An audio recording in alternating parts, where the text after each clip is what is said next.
Hello student, आज हम लोग इस वीडियो लेक्चर के माध्यम से पिटोट ट्यूब के बारे में जानेंगे।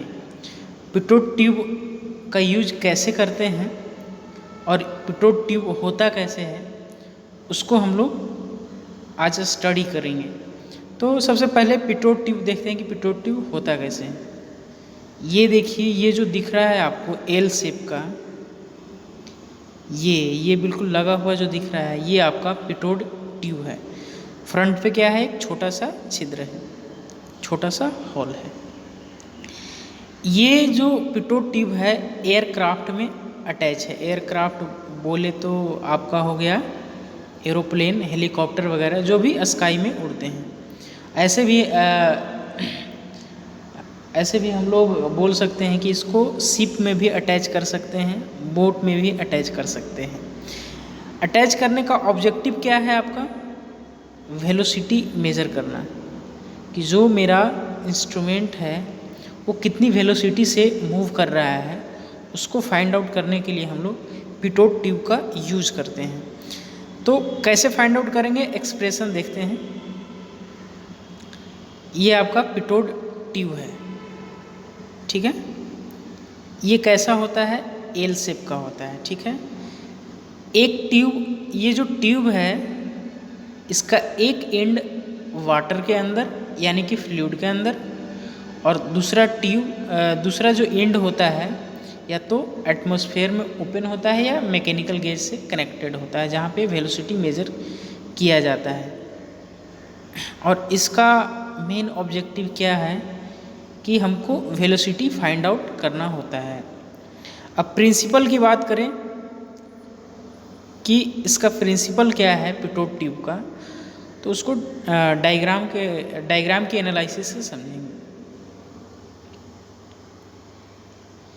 यहाँ आपको डायग्राम दिख रहा है, ठीक है।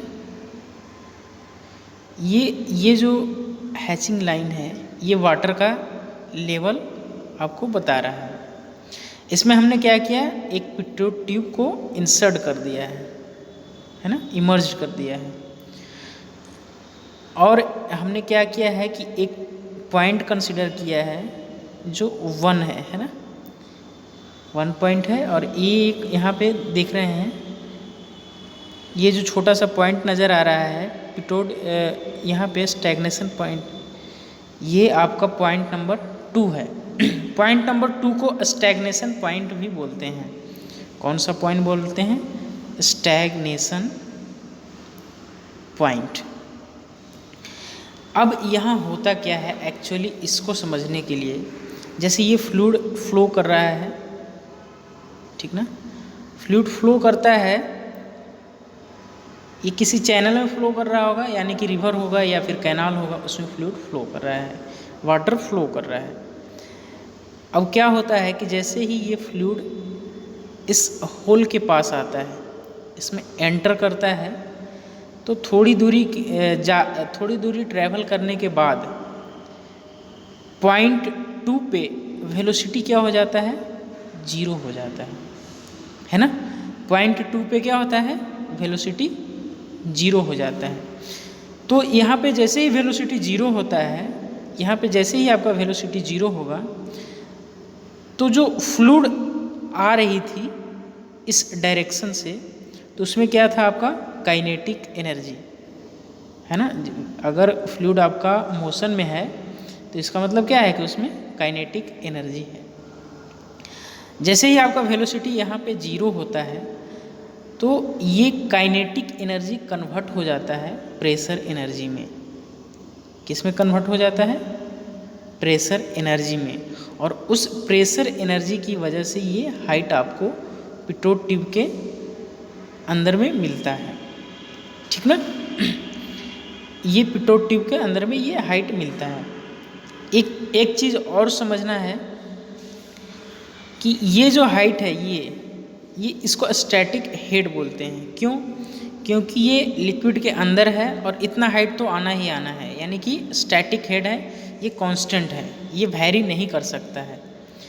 दूसरी चीज़ कि यहाँ से ऊपर की हाइट है ना, इसको क्या बोल रहे हैं हम लोग? Dynamic head. ये ये वैरी कर सकता है ना, लेकिन स्टैटिक हेड फिक्स्ड होता है, जो फ्लूइड के अंदर है वो वैरी नहीं करेगा। डायनेमिक हेड आपका या तो ज़्यादा भी हो सकता है या कम भी हो सकता है। और स्टैग्नेशन हेड क्या हो जाएगा आपका, ये जो टोटल हाइट है वो आपका स्टैग्नेशन हेड हो जाता है, capital H plus small h। Static head जो होता है वो प्रेशर हेड के बराबर होता है, P1/ρg, ठीक है।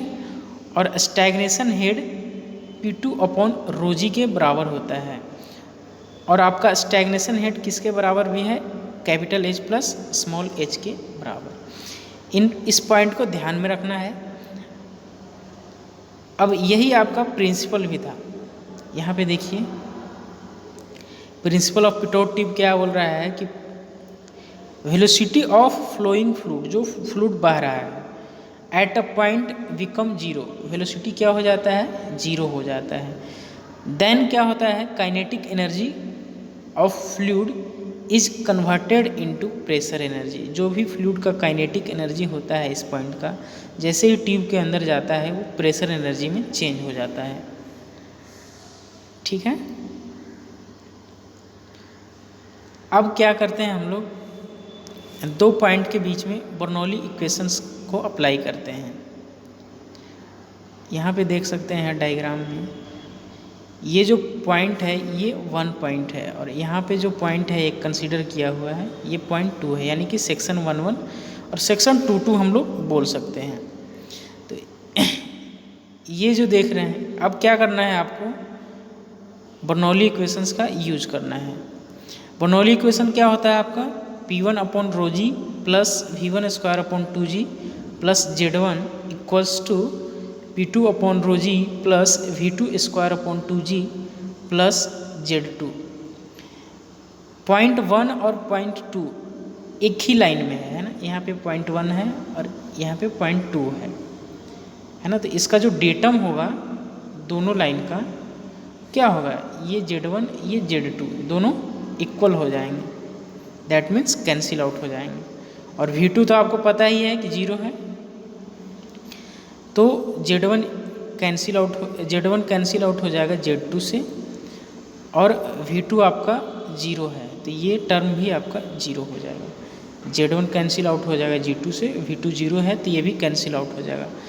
अब P1/ρg इक्वल्स टू क्या था, h, हमने h रख दिया, V1²/2g एज इट इज रखा है, और P2/ρg इक्वल्स टू क्या था, capital H plus small h, ठीक है, यहाँ पे पुट किया गया है।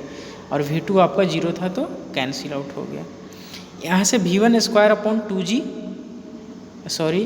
V1² इक्वल्स टू क्या आ जाएगा, सिर्फ h है ना, स्मॉल h। अब क्या करेंगे, V1²/2g जो है इक्वल्स टू h हो जाएगा, तो यहाँ से V1² क्या हो जाएगा आपका 2gh। तो V1 को हम लोग V से रिप्रेजेंट कर रहे हैं, ठीक है। और V1 अब यहाँ पे क्या हो जाएगा, V1 कितना हो जाएगा, या V कितना हो जाएगा, √2gh। इसको V थ्योरेटिकल भी बोल रहे हैं, मतलब थ्योरेटिकल वैल्यू है। जब एक्चुअल वेलोसिटी चाहिए होगा हमको V एक्चुअल, तो हम लोग उसमें क्या करेंगे, कोफिशिएंट ऑफ वेलोसिटी को मल्टीप्लाई कर देंगे। तो V एक्चुअल इक्वल टू क्या हो जाएगा, CV × √2gh, ठीक है। ये पॉइंट इम्पोर्टेंट है, इसको ध्यान में रखना है। और पिटोट ट्यूब का यूज किस लिए किया जाता है, वेलोसिटी मेजर करने के लिए। ये 2-3 पॉइंट आपके इम्पोर्टेंट थे। ये ऑब्जेक्टिव पॉइंट ऑफ व्यू से भी इम्पोर्टेंट है और डेरिवेशन भी काफ़ी इम्पोर्टेंट है।